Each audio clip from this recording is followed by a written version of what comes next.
Reading with your kids.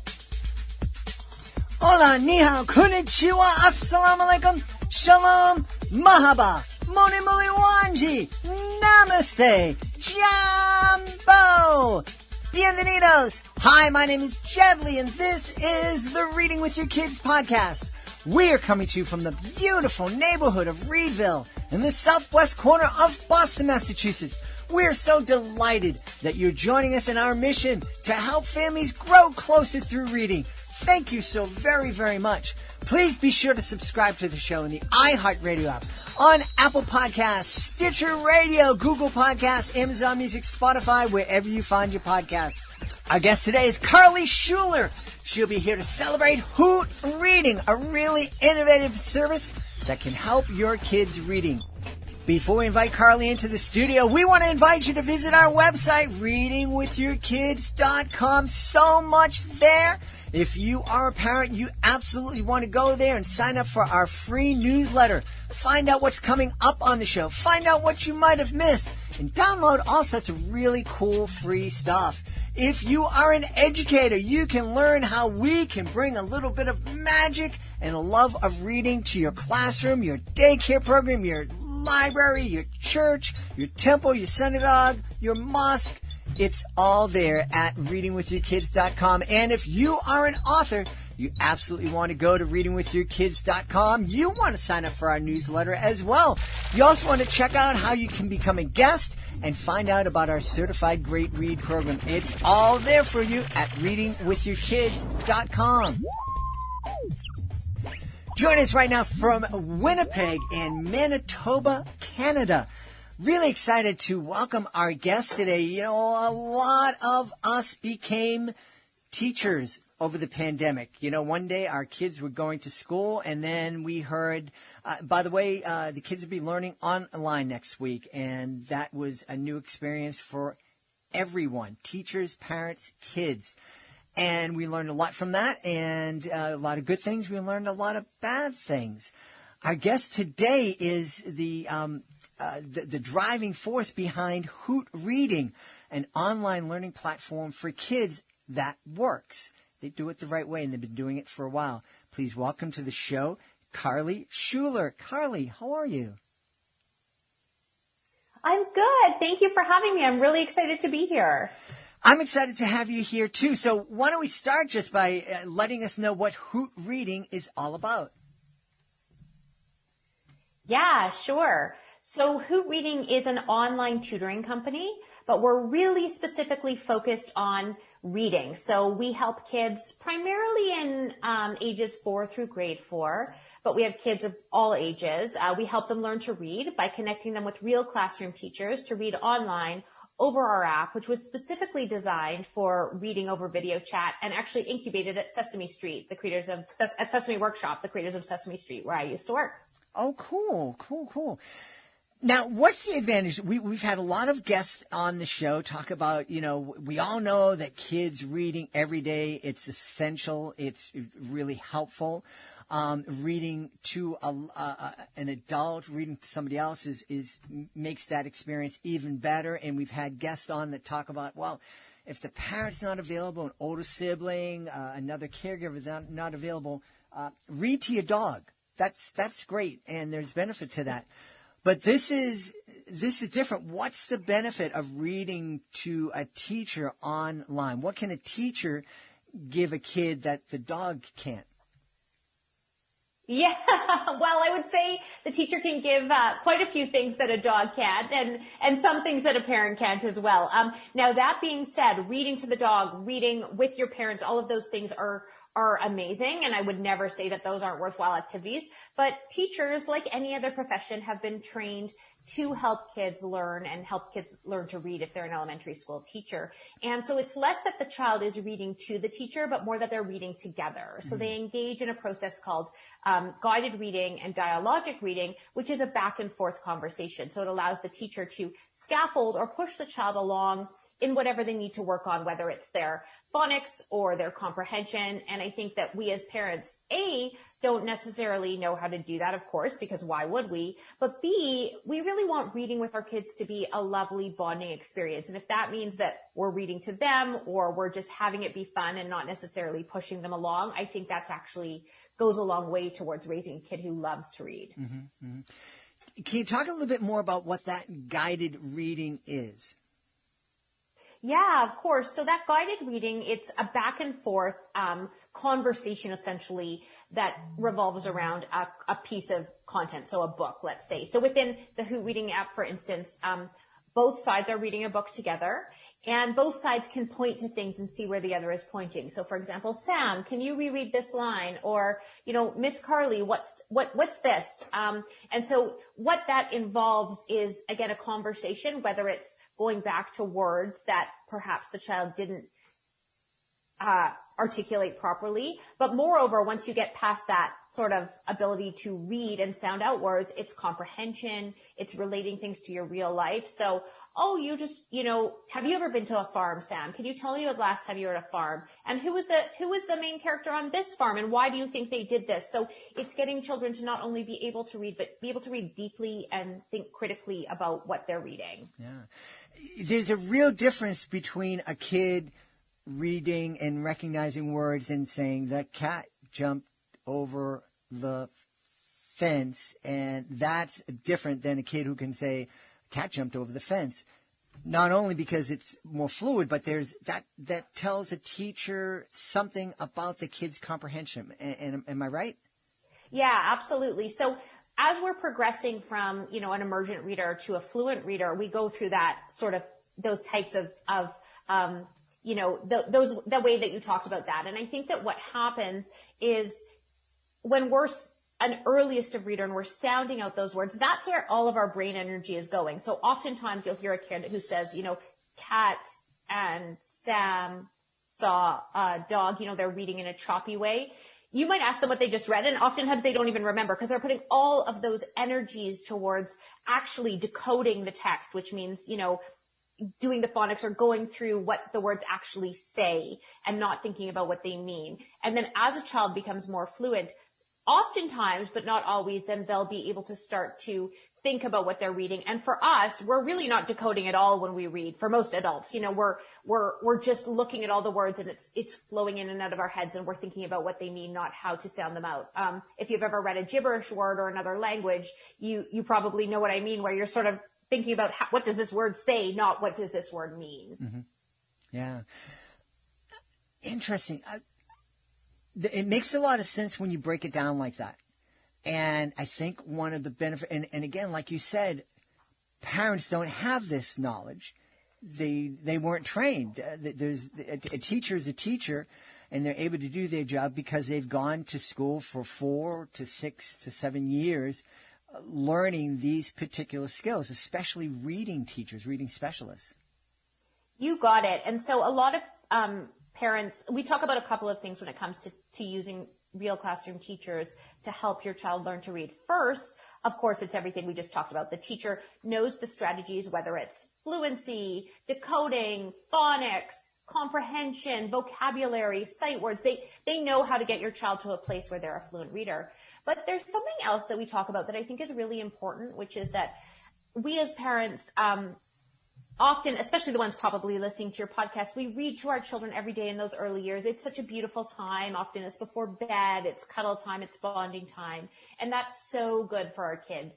And then what happens oftentimes once a child hits grade 1 and they come home with that reading homework, that reading log where they're supposed to read to you for 15 minutes a day, oftentimes we replace that bonding time where we're reading to a child with that homework time where the child's reading to us.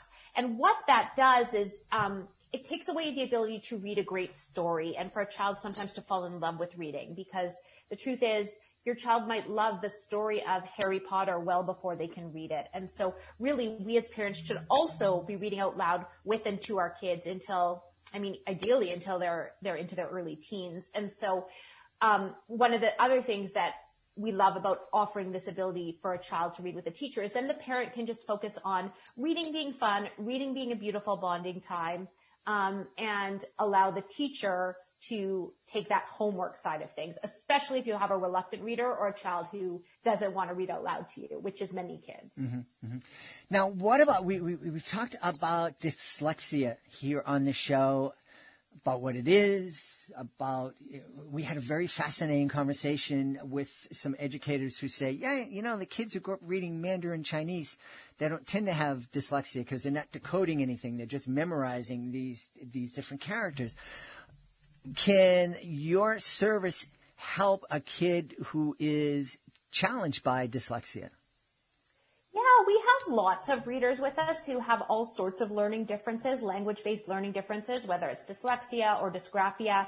And it really, one of the beautiful things about what we do is it's always one-on-one, and every child has a unique and individual personalized program. So for some kids with dyslexia, we are one tool in their toolkit. So we're part of a greater program. And for some, we're the tool in addition to their regular school. So absolutely, we can be part of that toolbox. But again, we take an individual child approach when it comes to working with all of our kids, especially the ones with learning differences. Wow. Wouldn't it be cool if schools had the ability to do that with every kid? Well, that's the thing. I think that every kid deserves the opportunity to work one-on-one with a reading teacher. And for so many teachers, that's nearly impossible, as much classroom teachers in the school system, as much as they would love to. If you sort of look at a profile of, let's call it a early elementary classroom, you'll have the top third of kids from a reading perspective, and reading comes easily to them. So that's great, but they don't really get that much attention from the teacher. Then you have the bottom third of kids, and the very bottom third of those bottom third, the bad news is that maybe they have a learning difference. Reading is really hard for them, but the good news is they'll often get pulled out. But for all of the rest of the kids, the middle third, as well as the top of the bottom third, they really need to practice, or else they're going to be at risk for something called the fourth grade reading slump. And if they don't do that daily practice, then it could impact the rest of their learning. And the teachers would love to work one-on-one with those kids, but in the school day, they simply don't have the ability or the time. Mm-hmm. Now, you were saying that Hoot Reading was kind of born on Sesame Street. Can you talk a little bit about that? Yeah, it wasn't born on Sesame Street, the show, but it was born at Sesame Workshop, which is the nonprofit organization based in New York City that creates the show. And so within Sesame Workshop, there is sort of an internal think tank called the Joan Ganz Cooney Center. And its mission is to help understand how to use new and emerging technology to help children learn. So much in the same way that television was a new and emerging technology when a woman named Joan Ganz Cooney decided to use it to help children learn. This think tank looks at things that are up and coming. And so I worked there, and about 10 years ago, I worked on a project aimed at understanding if and how kids could learn to read over video chat, which seems crazy. We never would have predicted that we would be living in a pandemic world where all of our kids would be learning over video chat.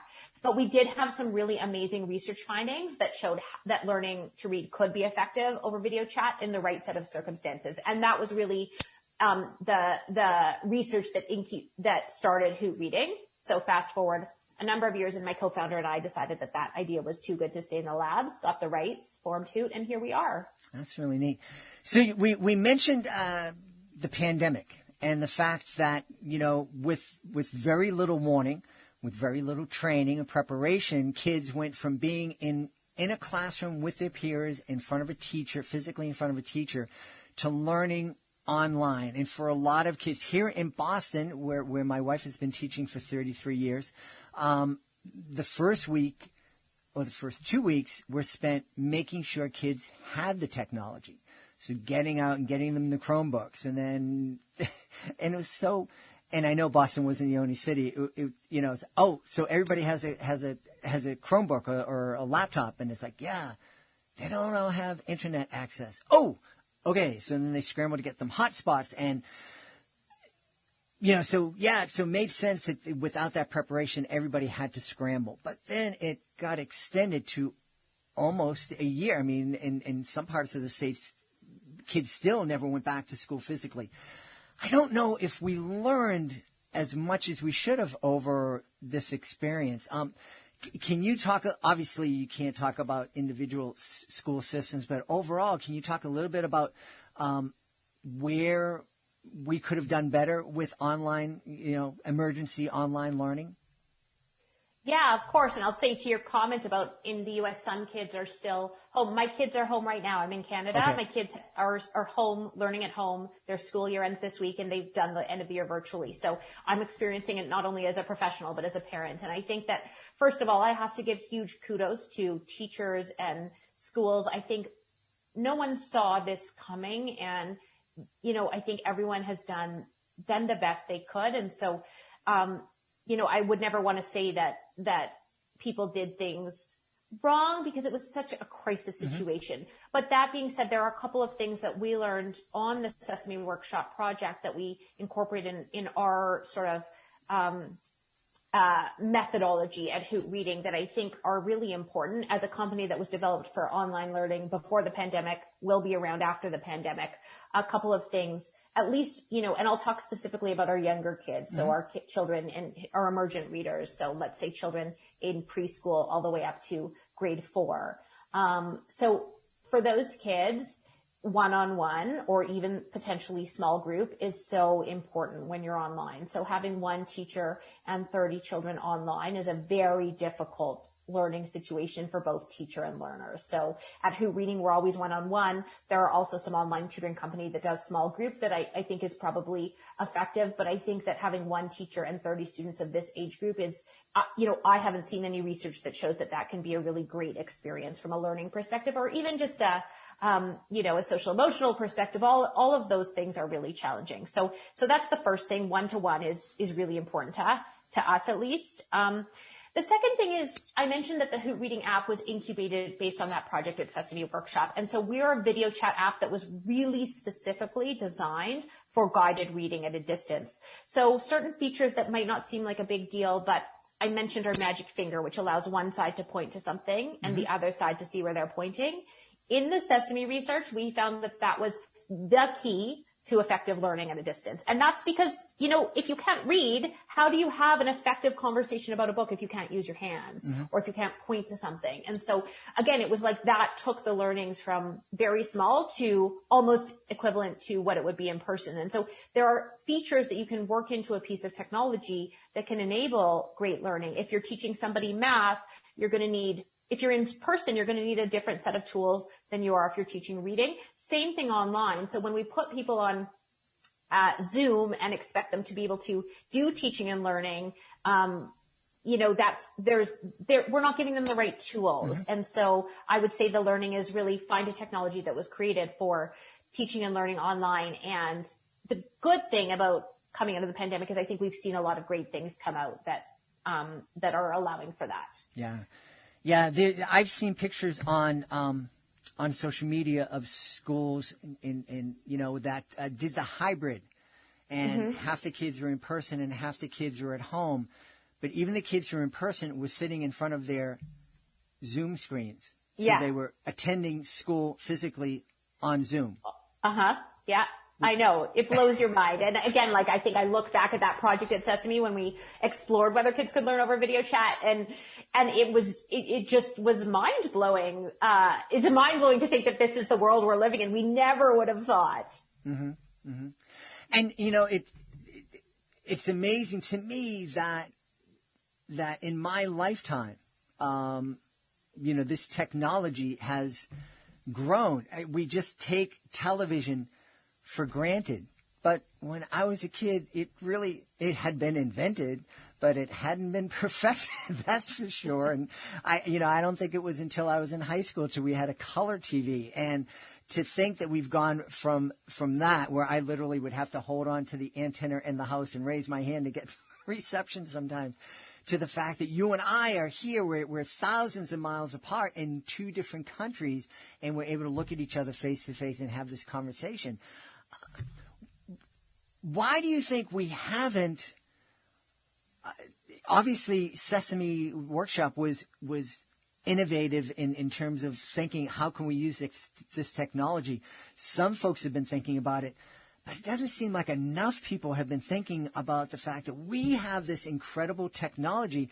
Let's see how we can make it beneficial for our kids instead of just letting kids get online and playing TikTok, playing with Exactly. Exactly. Yeah. As my daughter's probably on TikTok as we speak. I think it's a great point, and I think it's one of the silver linings of the pandemic from an education perspective is people are going to be open-minded and embracing new technologies, new applications, new ways to learn online. And if you look at something like Hoot, the reason that let's compare Hoot reading to traditional tutoring.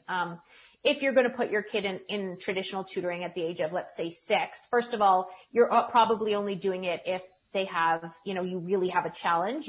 Most people aren't necessarily doing it for the reasons that I already talked about making sure you're raising your reader. But second of all, oftentimes it would be either taking your child to a center for an hour once a week, or a tutor coming to you for an hour once a week. Whereas really reading tutoring should be done high dosage, micro tutoring, short sessions, frequent sessions. And so online allows for that. I'm not going to drive my child to a tutor for 20 minutes a day, but they can certainly hop online with a teacher that they come to develop a relationship with. So, it's also much more affordable, much more accessible. So there are so many advantages that technology can offer, not in all cases, but in some cases. And I hope that after the pandemic, both teachers, learners, and parents will all see this as a great opportunity to rethink how we do some things. Yeah. Now, Hoot is offering listeners a great opportunity. But before we get to that, do you have plans to, you mentioned learning, teaching kids math online would be different, need different tools than teaching kids reading online. Do you foresee creating some online learning opportunities through Hoot to cover other subjects? Yeah, reading is our jam, reading is our passion. And so that's where we focus our efforts in terms of technology development, content development, teacher training. Now, that being said, we had so many parents through the pandemic asking for math. So we did develop a math add-on, a math booster. But like I said, if we really want to do a robust math program, and it's not to say that we're not going to, but, you need to create a piece of technology that's specifically designed for that. You need to create content that's designed for that. You need to train your teachers in that. So what I will say is that if and when Hoot does it, we'll do it in a serious way. That's not just, like I said, throwing kids on the same technology that they were teaching reading and saying, now we teach math. You really have to think about it from a holistic teaching and learning perspective. All right. So there's a listener out there and they're excited. They said, yeah, I want to check this out, but I don't know if I want to spend money until I see if it works. What do you say to that parent? I'd say this is why we offer a free lesson. We are very understanding that this is a new thing. Parents oftentimes don't really understand exactly what Hoot is, and we say experience the magic until they try it. So we're happy to offer a free lesson. It's 20 minutes, takes place online over the Hoot Reading app, and we'd love for anybody and everybody to try it. Awesome. And so if they want to learn more about Hoot and take advantage of that free lesson, where should they go? Yeah, they can go to our website. It's hootreading.com. And on there, they'll see a button that says try a free lesson, and they just click that and they can choose a time that works for them. They don't need a special promo code, go to a special website or anything like that. It's just straightforward. It's just straightforward, very easy. Awesome. I'm excited. And any other, this was, a historic moment. Hopefully none of us will ever live through anything like this again, but there's so many things that we can take from it. Any other, pieces of wisdom from the pandemic that you learned that you want to share before we say goodbye? Yeah, I think there's never been more important time to raise a reader. I mean, we're coming out of a context that's not only the pandemic. The world seems to be going through evolutions in so many ways and so many factors. We need to be resilient. And research shows time and time again that if you raise a child who loves to read, if you yourself as an adult read, then your mental health is going to be better. Your learning is going to be better. And so reading begets reading. So I would just say, coming out of the pandemic, even though we're going out and experiencing life, read as much as you can, read to your kids, read with your kids, read yourself. It will really make you, have a lot of benefits. Awesome. And one last time, where can folks go to get the free lesson and learn more about Hoot Reading? It's www.hootreading.com. Pretty easy. We've had a really fascinating time talking to the founder and driving force behind Hoot Reading, Carly Shuler. Hey, Carly, thanks for being with us. Thank you for having me. It's been so much fun. Please be sure to join us for the next edition of the Reading with Your Kids podcast. Our guest will be Teresa Parrish. She'll be here to celebrate the adventures of Johnny Butterfly Seed. It's another Protecting the Planet with Your Kids episode of the show. You don't want to miss it. It's really, really fascinating. If you are the author of a fantastic children's book, you might be frustrated at how difficult it is to let people know about your book. It's really hard. There are thousands of books published every single month. You heard me right. I'm not exaggerating. There are thousands of books published every single month. It's really hard for any book to stand out, especially if you are an indie or a self-published author. We have a program that has helped many authors. It's called our Reading with Your Kids Certified Great Read Program. If our panel believes that your book is worthy of 4 or 5 out of 5 stars, it becomes a certified great read. And with that status comes a number of really helpful tools that'll let families know that your book is worthy of their consideration. Check it out today. Please go to our website, readingwithyourkids.com. Click on the Authors Click Here button at the top of the page. Scroll on down to Certified Great Reads. Want to thank the folks who made today's show so wonderful. Of course, we want to start by thanking our guest, Carly Shuler. Be sure to check out Hoot Reading. I also want to thank my team, Alejandra Doherty, Fatima Khan, Helen Frazier, Justina Thompson. I want to thank my beautiful wife for all the support she gives me. I want to thank Ozzy the doggy for having my back here in the studio. Most of all, I want to thank you. Thank you so much for taking the time to join us today. And as always, thank you so very much for taking the time to make the world a better place by reading with your kids. I'll be looking through the next edition of the Reading with Your Kids podcast.